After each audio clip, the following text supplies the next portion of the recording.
তোমরা যারা নতুন নতুন কাজ শিখে সবেমাত্র বেরিয়েছো আর ভাবছো যে এই তো এত টাকা ইনভেস্ট করে বেরোলাম, আবার যদি আমাদের শ্যুটের পেছনে এত এত টাকা খরচ করতে হয় তাহলে আমরা কি করে পেরে উঠবো।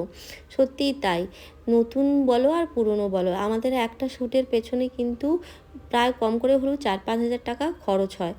তো সবসময় সত্যি কথা বলতে এত এত টাকা খরচ করে শ্যুট করা সম্ভব নয়। তো এই ভিডিওটা আমার তোমাদের জন্য স্পেশালি এর জন্যই বানানো, কী করে কম থেকে কম খরচে তোমরা একটা শ্যুট নামিয়ে নিতে পারবে।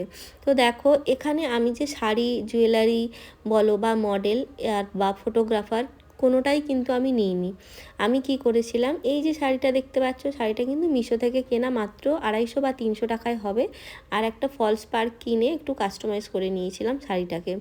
বাকি রইল যে যে ব্লাউজটা বা মডেল, এগুলো কিন্তু মডেলের নিজের ব্লাউজ। আর এই যে মুকুটটা দেখছো বা এই যে মাথার ফুলের গাজরাটা, এটাও কিন্তু আমার নিজে হাতে তৈরি করা বাগানের ফুল দিয়ে। মাথার মুকুটটা নিজেই বানিয়েছিলাম শোলা দিয়ে।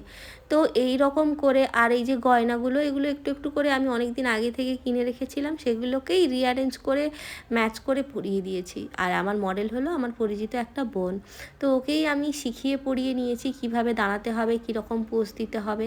আর মেকআপ আর্টিস্ট যেহেতু, একটা লাইট তো আমাদের থাকবেই, তো সেই রিং লাইট আর পেছনে ব্যাকড্রপের জন্য ব্যবহার করেছি মাত্র 2টো পর্দা। তো এইটুকু অ্যারেঞ্জমেন্ট যদি তোমাদের থাকে, তোমার ফোন থেকেই কিন্তু তুমি শ্যুটটা করে ফেলতে পারো। এতে তোমার অনেকটা টাকাই কিন্তু সাশ্রয় হবে। কেমন লাগলো ভিডিওটা অবশ্যই জানিও, ভালো লাগলে লাইক করে